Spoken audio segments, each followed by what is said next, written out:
The Chevrolet program starring Jack Benny with Frank Black and his orchestra.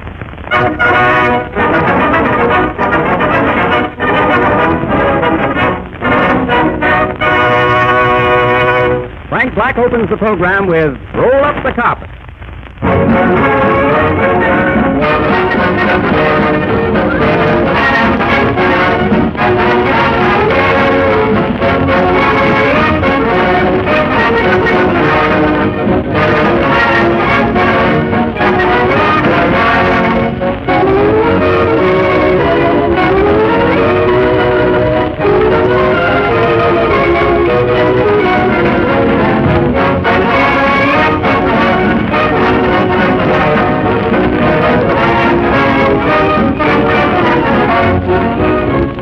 Last week, my friends, I directed your attention to that big, striking Chevrolet poster now on all the billboards. Every minute, someone buys a Chevrolet. Ladies and gentlemen, that statement is incorrect. Tonight, I take pleasure in informing you that since the Chevrolet poster was prepared, Chevrolet sales have shown such an increase that instead of every minute someone buys a Chevrolet, it should be every 40 seconds someone buys a Chevrolet. Now that, mind you, is every 40 seconds, night and day. And here are the figures to back it up. During the month of May, Chevrolet dealers reported the sale of over 65,700 cars and trucks. That's 17,500 better than May 1932. 11,800 better than April of this year. Naturally, Chevrolet is grateful to the American public for making such a record possible. A record which exceeds by 1,000 cars a day the May production of any builder of automobiles. And everybody knows why. Chevrolet is the only car giving Fisher bodies, no draft ventilation, fine performance, proved dependability, and unexcelled economy at prices as low as $445 FOB Flint. That's why, today, more than ever before, Chevrolet is the world's largest builder of automobiles.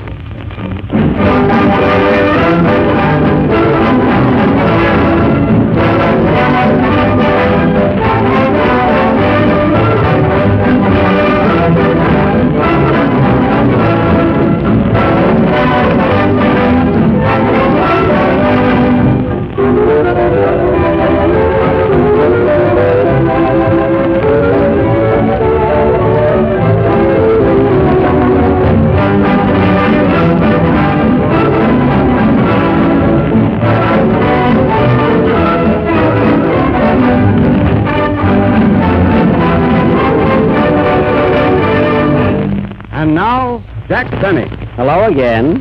This is Jack Benny, the Earth Galloper, coming to you with all the late news events, and tonight we have a big surprise for you. We are going to give you a full description of the smelling bear fight which was not broadcast last night. We have here our own film of this famous fight held at the Yankee Stadium, where the New York Yankees play baseball while at home. Run the film, Hank. The preliminaries are over, and Smelling and Bear are now in the center of the ring taking their instructions. What a crowd, folks. 60,000 people and only 30 vacant seats. Primo Carnera walks in and the 30 seats are filled. Carnera sits down and 2,000 people behind him get up and go home. Ah, what a crowd. Here goes the bell for the first round. Smelling and Bear walk to the center of the ring. Bear looks confident and Smelling looks German. They are fiddling around for a minute and there they go. Bear starts off with a hard right to Smelling's jaw, and Bear counters with a hard right to Smelling's jaw. Ah, what's this? Smelling sends a hard pin to Bear's right. Bear swings a wild right to Smelling's jaw, and Bear comes back with a wild right to Smelling's jaw. Smelling's jaw seemed surprised as it didn't even know that Bear was in town.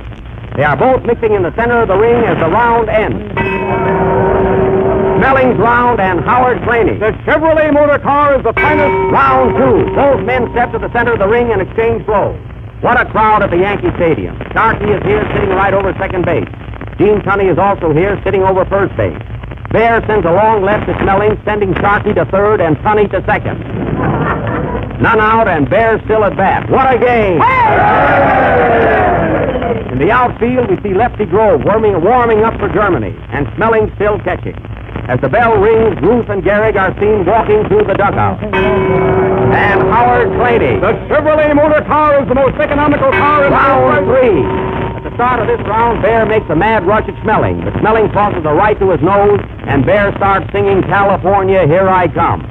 He sees Jimmy Melton become self-conscious and lands a right to Smelling's temple. What a blow! Watch out, Bear. 4 feet lower. It would have been a foul. Bear takes command again. He's much bigger than Moxie. What a mountain Bear is. Bear Mountain. Get it, folks? That was good. Smelling leads a right. What's that? What's that? Another fight breaks out at the ringside. Another fight. Who is it? They tell me it's between a taxi driver and a tailor. Well, folks, now we have a doubleheader at the good old Yankee Stadium. The tailor lands a right to the taxi driver's jaw. Smelling blocks it and crosses a left to Bear's chin. Bear sends a wicked right to the tailor, and the tailor sends a wicked note to his lawyer for a triple play. Lawyer to Smelling to Bear. What's this? Bear sends a dozen assorted rights to Smelling's jaw while we weren't looking. He sends another right to his head, a right to the heart, and a right to the liver. As there are no more places for Bear's right, he rings the bell, ending the third round. Now, the next 6 rounds were nip and tuck. Bear nipped and Smelling tucked. And as there was nothing outstanding in these 6 rounds, I'll tell you a story. Once upon a time, there were 3 little bears. Mama Bear, Papa Bear, and Maxie Bear. They all lived in the woods. So one day, Poppy Bear said to Maxie Bear, "Round 10. Bear opens this round with a right to Smelling's ear and a left to the jaw. Smelling counters with a nasty look. Bear resents this and starts fouling. The referee warns Bear, Bear warns Smelling, Smelling warns Sharky, and Sharky leaves the stadium. Bear is now mad and sends another right to Smelling's jaw and a left to the head. They are now mixing it. Right, left, right, left, right, left. Company, halt. What a parade. Bear looks at his watch, remembers he has a date, and there he goes, forcing Smelling to the rope. What a chance for a cigar program. He sends 2 rights and a left to Smelling's head, and Smelling goes down for the count of 9. 1, 2, 3, 4. Oh, small and handsome, why don't you get up sometime? 6, 7, 8. Are you hurt, Smelling? 9. He gets up at the count of 9. But it's too weak to carry on, and the referee steps in and announces Max Bear the winner, which is a surprise to everyone. Now Frank Black, who bet on Smelling, will try and play Somebody Stole Gabriel's Horn. Play, Frank.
Of our misery, or mystery.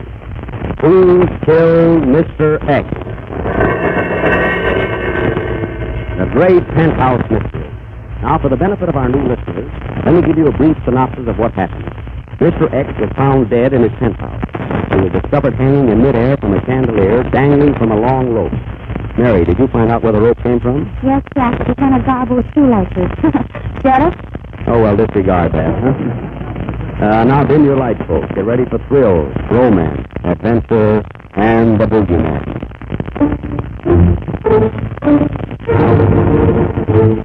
Not yet, Frank. Besides, we're not seeing anything. This is a mystery. Hey, Mr. Benny, when do we access the tape? One mystery at a time, please.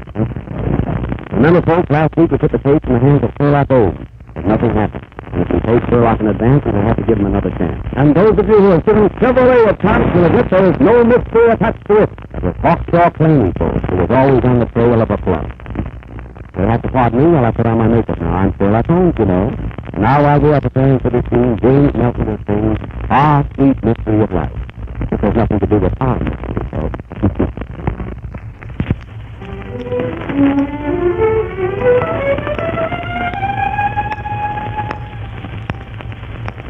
Ah, sweet mystery of living, for it is love alone that rules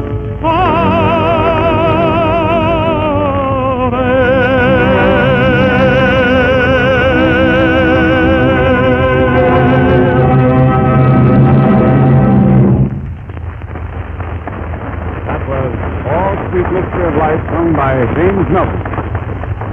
And now we take you again to the study of Sherlock Holmes, who is working out some new clues in hopes for a speedy arrest of the murderer of Mr. X. The Home of Sherlock Holmes.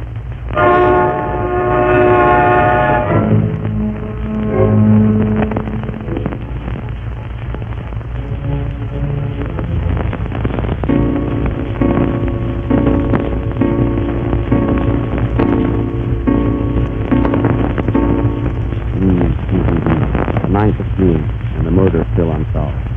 What seems to be the trouble, Sherlock? I never saw you act like this before. Very mysterious case. Very mysterious, Watson. Very mysterious. Watson, I must think. Bring me my piano. The finance company took it away this morning. Then give me my violin. No use. No use, Watson. I will never learn shuffle off the buffalo. Then why don't you try Rochester or Albany? Albany, fine. How does it go? Albany. Why not take Albany? Watson, an idea just struck me. You couldn't loan me $10, could you?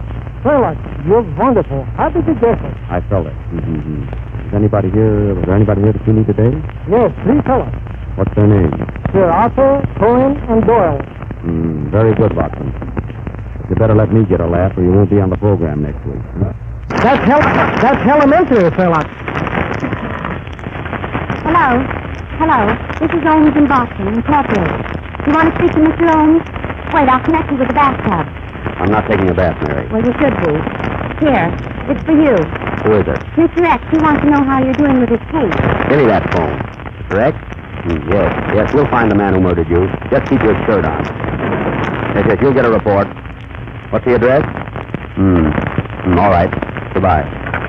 Put down the address, Mary. Box 32, Evergreen Cemetery. See, he lives right next door to my great-grandfather.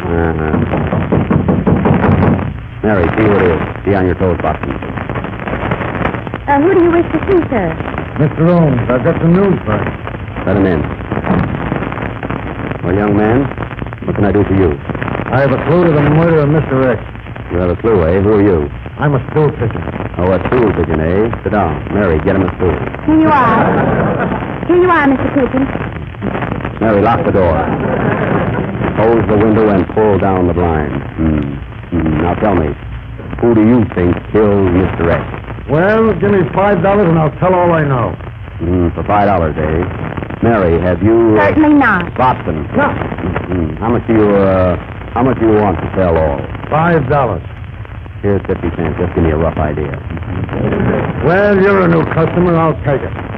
Now, what's your clue to the murder of Mr. X? Well, I saw a fellow flying over the penthouse less than a week ago. He looked very suspicious. He was flying over 200 miles an hour, and he didn't stop until he got to Oslo, Norway. Oslo, Norway. Yes, and when he turned around and saw me looking, he left quickly for Moscow. Yes. Go on. And as soon as I got to Moscow, he left for Siberia. How did you keep up with them? Don't tell anybody. Watson, a Chevrolet. Mary, a Chevrolet. It was a Chevrolet, folks, the most dependable car in the low-price field. Now, Mr. Pigeon, your face looks very familiar. What did you do before you became a school teacher? You... I thought so. Now, tell me one more thing. Did you get the name of this aviator? Yes. His name is Jimmy Matter. No matter, Nay. Watson, put down that salami. Get me my aeroplane. There's no time to lose. We'll follow him to the ends of the world. But wait, Sherlock, how did you figure he could have killed Mr. Eggs by flying over the penthouse? Well, I'll tell you, Watson. All those aviators carry sandwiches. Now, he may have had a three-decker sandwich and dropped it. And that would kill anybody. Sherlock, you're a bear. Watson, you're smelling. Get the aeroplane.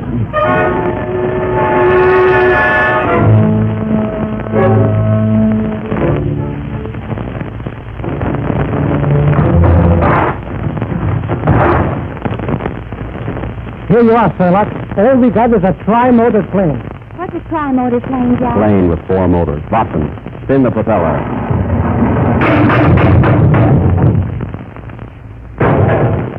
Ah, Watson, you've got her in great shape. What was that? The left wing fell off. Do we need it? Yes, I'll have to fix it. I've got a safety pin. Not yet. That's in the next scene. I'm only rehearsing. Oh, come on. Come on, let's go. Get in, Watson. Are you coming along, Mary? Are we going up in the air? Yes. Well, wait till I get my air gun. Never mind that. Get in. All right, get ready. Be careful, Mary. Be careful.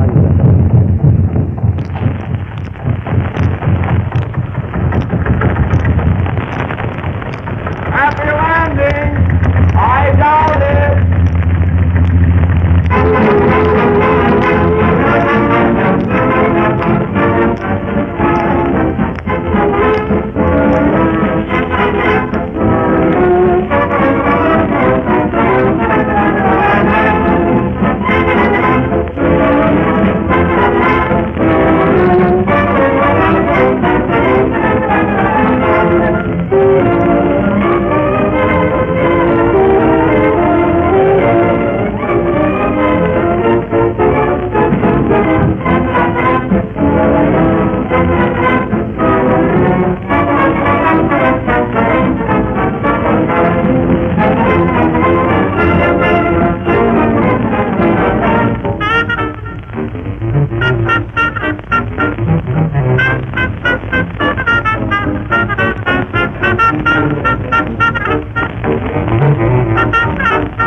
Sherlock Holmes and Watson are still on the trail of the murderer of Mr. X.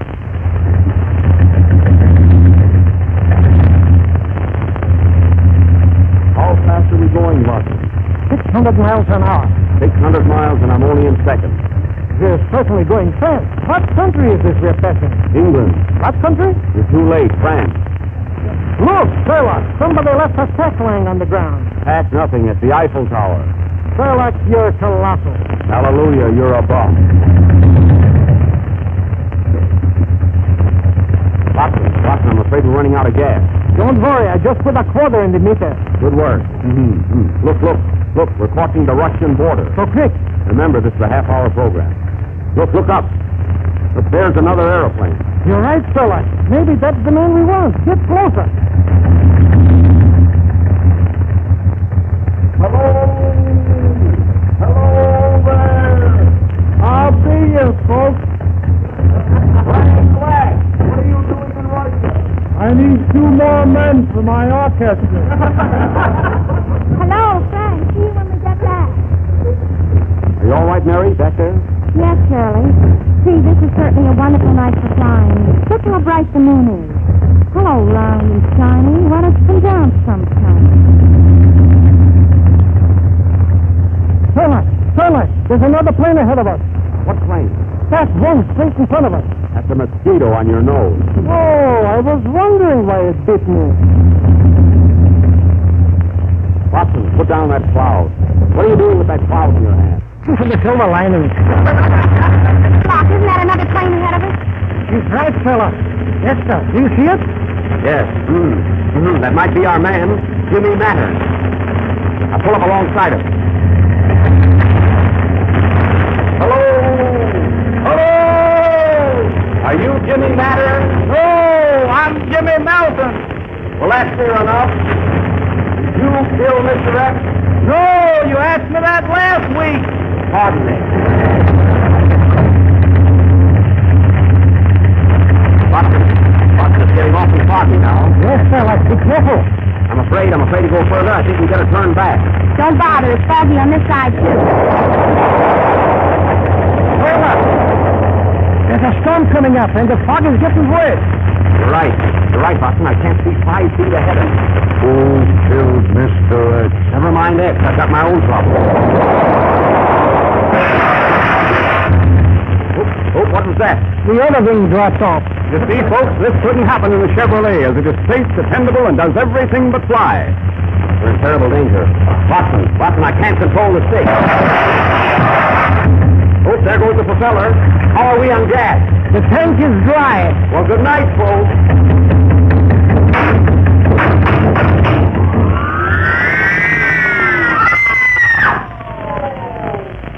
And next week, ladies and gentlemen, we will continue our mystery. Who killed Mr. X?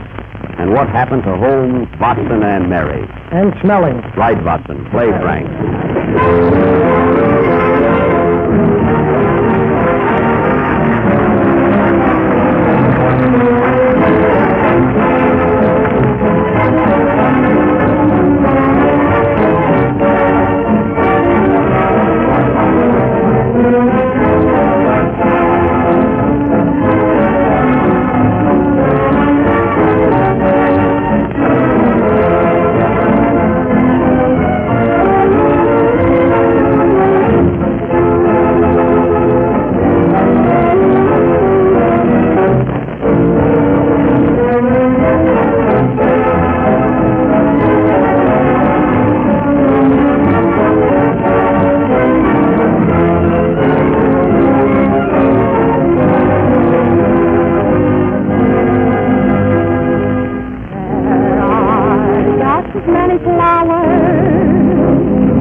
Just many moonbeams shining for you. There are just as many birdies singing melodies. There are just as many skies that are blue.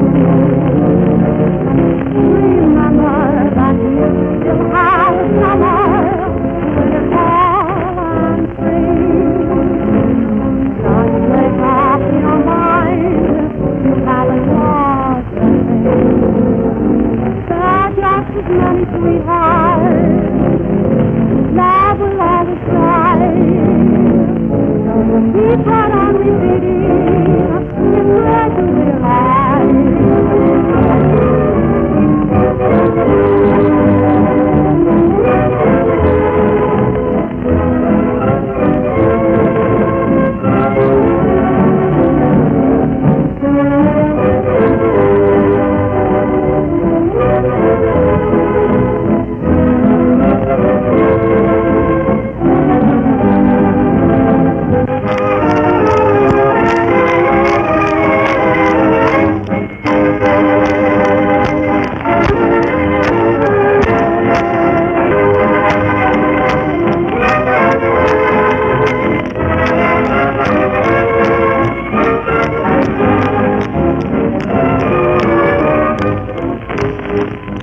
A century of progress exposition.